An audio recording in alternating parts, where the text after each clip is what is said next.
Expliquez la question relations humaines selon la psychologie, la pyramide de Maslow. Les relations humaines sont essentielles car elles font partie des besoins fondamentaux, niveau 3. Sans amour, amitié ou lien social, une personne peut se sentir seule, triste ou rejetée. Maslow explique que pour bien grandir, il faut nourrir ce besoin d'être en lien avec les autres. Expliquez ce que pensent les 3 grandes religions monothéistes des relations humaines. 1. Le judaïsme. Dans le judaïsme, les relations humaines sont très importantes car elles font partie des lois que Dieu a données à son peuple. Dieu a donné à Moïse les 10 commandements, dont plusieurs parlent des relations avec les autres, ne pas voler, ne pas mentir, honorer ses parents.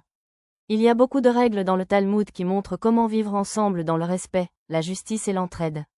Ce que ça montre, pour les Juifs, bien vivre avec les autres, c'est aussi obéir à Dieu. 2. Le christianisme. Jésus a enseigné l'amour des autres, même de ses ennemis. La phrase clé, « Aime ton prochain comme toi-même ».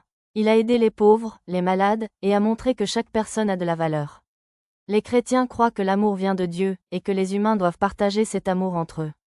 Ce que ça montre, les relations humaines doivent être basées sur l'amour, le pardon et la solidarité. 3. L'islam. Dans l'islam, les relations humaines sont aussi très importantes.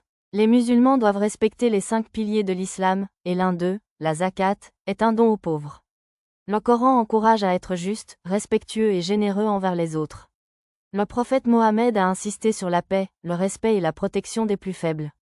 Ce que ça montre, pour les musulmans, bien se comporter avec les autres, c'est aussi une preuve de foi. En résumé, dans les 3 religions, Dieu veut que les humains vivent en paix, dans le respect et la solidarité. Avoir de bonnes relations avec les autres, c'est faire la volonté de Dieu.